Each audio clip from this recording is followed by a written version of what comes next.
All right, so these are a couple of ceilings we have. One's right, one's wrong. I'm sure you can see which is which. On the left, we've got it fixed off as you would fix off a wall. 300 mil centers. It looks very neat and tidy, but it's not compliant for a ceiling. You got to have your ceiling fixed at 200 mil centers.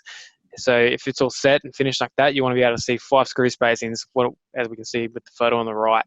You might think, okay, like not that much of a big deal. That guys can just go through and fix off the centers between the screws and fix it up for that one on the left, but that's not the case. As we spoke about, majority of ceilings are 2 layers, so you can assume what's done here is definitely done on the top layer as well. As Peter touched on earlier, in a fire situation, the bottom layer of a ceiling will fall, and you will be relying on a layer that's left to hold up your FRL, take your FRL. You need that layer screwed off at sufficient fixings as well. So that layer, that bottom layer is coming down, we're re-screwing the top, and then we're re-sheeting. It's a pretty big defect.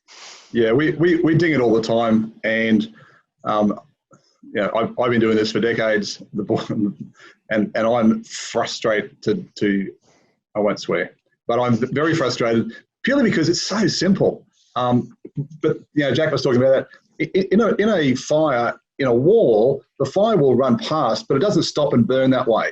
But in a ceiling, I've got the full pressure of the heat pressure and the fire and the temperature, and I've got gravity trying to pull it off, which is why ceilings are at 200, not 300 like walls.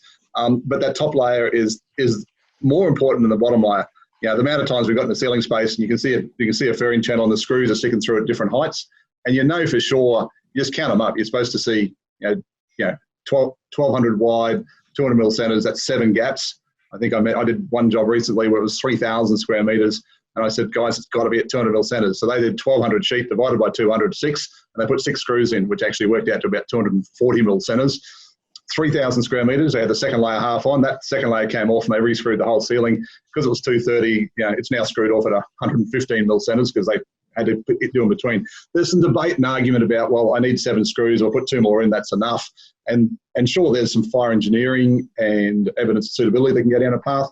But fundamentally, from a DTS point of view, and our world is DTS, we say, yes, this has been done as per the test. That's what a supplier certified talks about. So if you don't understand 200 mil centers, you don't own a tape measure, just don't do spirated sealant. Stick to whiteboard, and we won't have to defect it. The amount of money that costs rectifications in this world is just staggering. Yeah, Peter's had some pretty big arguments about that, as you can see. We debated whether we were going to have him on here because we thought his head might explode, but he's held himself together very well then, Pete. Only so far. I know some slides are coming up.